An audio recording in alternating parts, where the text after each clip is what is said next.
Heading हमारी Newton cooling law, ठीक है।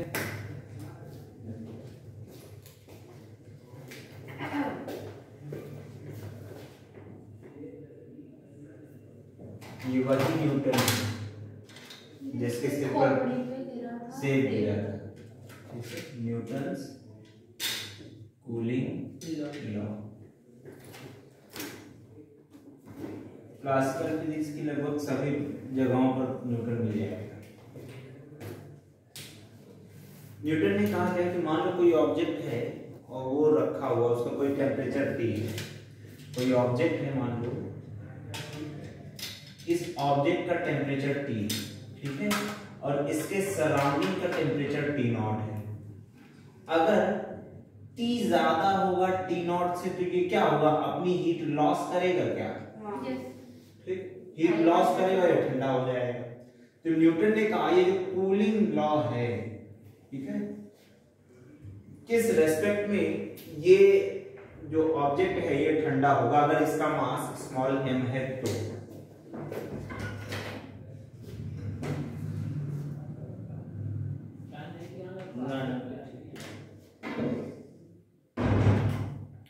आज की कॉफी कौन पीना चाहेगा?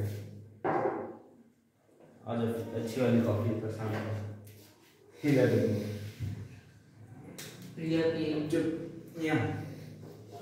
न्यूटन ने कहा कि rate of loss of heat with respect to time, ध्यान सुनना, rate of loss of heat with respect to time. ध्यान सुनो, ये जो चीज है, ठीक है, यानी कि ध्यान सुनो, हीट लॉस हो रही है क्या? ध्यान सुनना, मैंने आपको बताया कि अगर हम कभी चेंज की बात करते हैं, ध्यान सुनो, चेंज की बात करते हैं, अगर मैंने कहा हीट में चेंज, तो हमेशा फाइनल माइनस इनिशियल किया जाता है ना। यहां देखो, अगर हीट लॉस होगी तो इस ऑब्जेक्ट के अंदर, इस पहले अगर मान लो 10 जूल हीट रही हो इसके अंदर, 5 मिनट बाद, ध्यान सुनो, क्योंकि हीट लॉस हुई है तो 5 मिनट बाद जो हीट होगी वो 10 से कम होगी क्या? 10 बड़ा हो जाएगा, यानी कि फाइनल हीट जो होगी वो कम होगी, इनिशियल हीट ज्यादा होगी, है ना। तो जो डेल्टा क्यू आएगा, ध्यान सुनो, डेल्टा क्यू आएगा वो हमेशा माइनस आएगा। तो हमने कहा नेगेटिव वैल्यू आएगी, इस वजह से हमने कहा माइनस dq बाई dt, ठीक है। न्यूटन ने कहा कि rate of loss of heat with respect to time is directly proportional to difference in temperature of object and the surrounding. Object के टेम्परेचर और सराउंडिंग के टेम्परेचर के डिफरेंस के डायरेक्टली प्रोपोर्शनल होता है कौन? Rate of change in heat with respect to time. बात समझ में आई? अच्छा, प्रोपोर्शनैलिटी का साइन हटाओ, minus dq by dt equals to, अभी ध्यान रखो मैंने कहा small k t minus t0। Small k क्या है? स्मॉल k प्रोपोर्शनैलिटी कांस्टेंट है जो डिपेंड करता है इस ऑब्जेक्ट की सरफेस पर। जैसे आप देखते हो भाई, ब्लैक कलर की सरफेस होगी तो हीट एब्जॉर्ब ज्यादा करेगी, हीट कम करेगी, है ना। व्हाइट कलर का सरफेस होगा तो हीट एब्जॉर्ब नहीं, सही बोला, हाँ। तो अब ध्यान सुनो, हमने कहा कि सरफेस पर डिपेंड करता है, सरफेस पर डिपेंड करता है कि कितना ज्यादा हीट लॉस होगी। बात समझ रहे हो? तो उसी हिसाब से मैंने कहा कि भाई ये K क्या है? ये K है प्रोपोर्शनैलिटी कांस्टेंट, प्रोपोर्शनैलिटी कांस्टेंट जो कि किस पर डिपेंड करता है? दैट डिपेंड ऑन किस पर?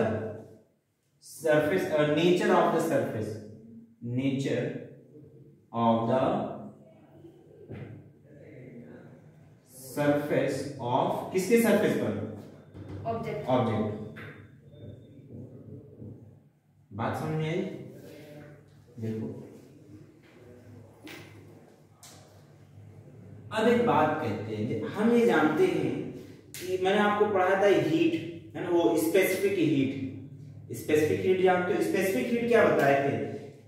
Capital Q equals to mc delta T बताए थे क्या? ऐसा कुछ बताए थे? स्पेसिफिक हीट बोलना नहीं बताया, हमारे कंडा बोल दूंगा, ठीक है? भूल जाना, जाके रिवाइज कर लेना, वीडियो अब काम आएगी तुम्हारे, ठीक है? हमने कहा ऐसा हम जानते हैं, अगर ऐसा होता है तो स्मॉल चेंज इन हीट के लिए क्या लिखोगे? अगर ऐसा होता है तो हम ये लिख सकते हैं क्या? बिकॉज दिस हेंस dq बराबर क्या लिखोगे? mc। अब ध्यान सुनो, मास कांस्टेंट है, स्पेसिफिक हीट कांस्टेंट है, चेंज क्या कर सकते हो? टेम्परेचर। तो dt इसको लिखेंगे क्या? ठीक है, इसको बोलो इक्वेशन नंबर 1, इसको बोल दो इक्वेशन नंबर 2। तो फ्रॉम 1 एंड 2 नीचे लिखूं, फ्रॉम इक्वेशन 1 एंड 2 दोनों इक्वेशन अगर मैं मिला दूं तो क्या कहूंगा? ध्यान देखो,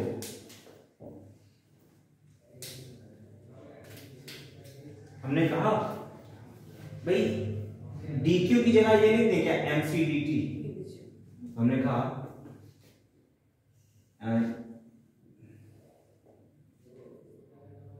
यहां से लिखता हूं, माइनस अपॉन dt लिखा है, माइनस अपॉन में dt लिखा है, और q dq की जगह मुझे क्या लिखना है? mc dt।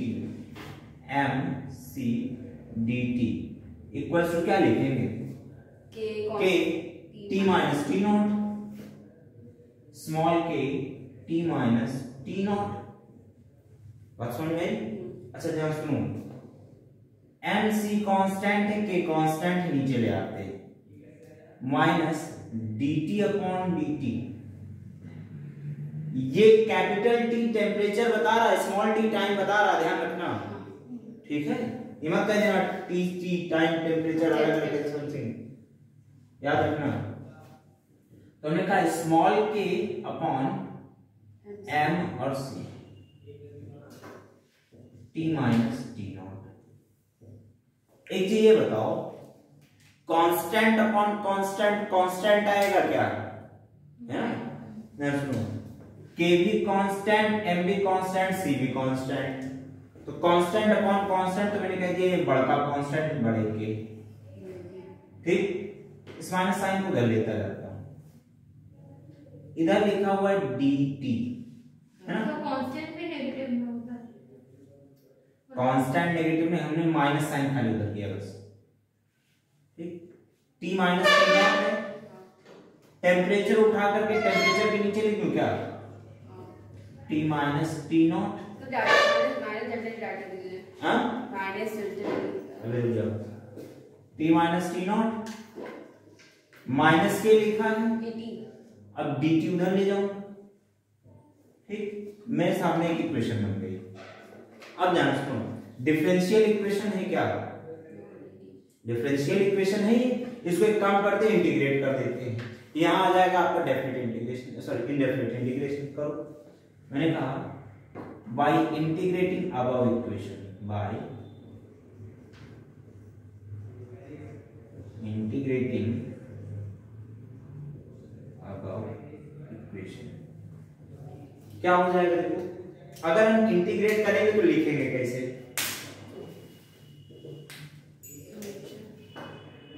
Integration 1 upon t minus t naught dt equals to minus, ध्यान सुनो, कांस्टेंट है के बाद इंटीग्रेट कौन होगा?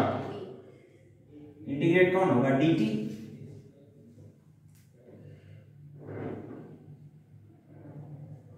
ठीक है, अब देखो 1 अपॉन x dx के फॉर्म में है क्या? यहां जो लिखा है वो टेम्परेचर है, ठीक है? यहां टेम्परेचर है, तो मैंने कहा हम जानते हैं 1 अपॉन x dx का इंटीग्रेशन क्या सिखाया था आपको? लॉग ऑफ एक्स बताए थे क्या? इंटीग्रेशन याद करो, लॉग ऑफ एक्स बेस ई, ऐसा कुछ सिखाया था इंटीग्रेशन। भूल गए वो तो कोई बात नहीं, जो भूल गया सो भूल गया। चलो हम इधर देखते हैं, इसका इंटीग्रेशन क्या आएगा? Log of T minus T naught with base e equals to, यहां क्या आएगा? माइनस के, इधर इंटीग्रेट करो क्या आ जाएगा? स्मॉल टी प्लस सी। कैसे आया पता है ना? ना दिखाओ, वीडियो बनने के बाद बताते हैं आपको इसका कंप्लीट इंटीग्रेशन। क्या ही कहूं, कोरोना, हाँ इल्जाम लगा दो कोरोना पे, खुद पढ़ो लिखो नहीं, क्या तो कोरोना ने नहीं पढ़ाया। तुम आई थी अलग से पढ़ी थी, याद करो। तुमने शर्म करे, तुम तो आई भी नहीं थी। उस दिन तो कोई नहीं आया था ना। भाई थी ना, मैं आया था वजह से टीक करके। इधर देखो, अभी आई थी। इधर एक चीज ये याद करो, लॉग लिखते कैसे हैं? लॉग याद है मुझे कैसे लिखते हैं। हाँ, कैसे लिखते हैं? ये जो होगी ना वो पावर को इधर सुनो, उसकी पावर a और b इक्वल्स टू c अगर लिखा है, हां तो बताओ, ठीक है? लॉग का लॉग जब log of c with base a equals to b लिखा जाता था क्या? ऐसा, ये मैंने तो पढ़ी। ठीक है? तो मैंने कहा अगर ऐसा कुछ लिखा है तो उसको इस फॉर्म में लिखा जा सकता है क्या? लिखा सकता है ना? तो मैं इसको उठा करके और अलजेब्रिक फॉर्म, ध्यान सुनो, ये लॉगरिथमिक फंक्शन दिया हुआ है, अलजेब्रिक फंक्शन में लिखने जा रहा हूं, और ध्यान से देखना। e की पावर क्या लिखा जाएगा इसको? मेरे लिखना हूं, एक बार फिर से इसको लिख देता हूं, फिर लिखता हूं।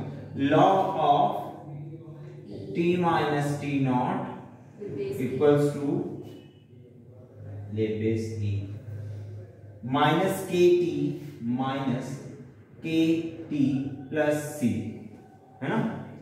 इस फॉर्म में अगर लिखना चाहो तो जो इधर चाहिए पूरा का पूरा, सॉरी, जिसको लॉग में ऑपरेट किया है ना, वो इक्वल वैल्यू होगी और वो जो बेस है उसकी पावर लग जाएगी। सही लिखे हैं? हां 100 सही है 100। हाँ सही है। t minus T naught equals to क्या हो जाएगा? e की पावर में चला जाएगा क्या ये? हां है ना? 1 अपॉन e लिख दिया तो e की minus power minus K small t plus c, ठीक? t minus T naught equals to e की power minus K small t लिखा है इनटू c, सॉरी e की पावर c, ऐसा लिख सकते हो, है ना? अगर e हटा दोगे तो प्लस हो जाएगा पावर, हो जाएगा, बेस से में पावर ऐड हो जाती है, ठीक है? ऐसा लिख दिया। इधर सुनो, e एक कांस्टेंट, कांस्टेंट की पावर कांस्टेंट भी एक कांस्टेंट होगा क्या? इसको नया कांस्टेंट मान लेते हैं। मान लो इसको नया कांस्टेंट हमने कैपिटल सी, बड़े सी लिख दिया। नहीं कैपिटल ई माइनस, अच्छा सी बड़ा हो जाएगा, चुप, इनटू e की पावर माइनस के into small T, T minus T not, ठीक है? या फिर हम इसको ऐसे भी लिख सकते हैं, t equals to T naught plus C times e power minus K T. ये हो गया आपका फॉर्मूला, न्यूटन स्कूलिंग।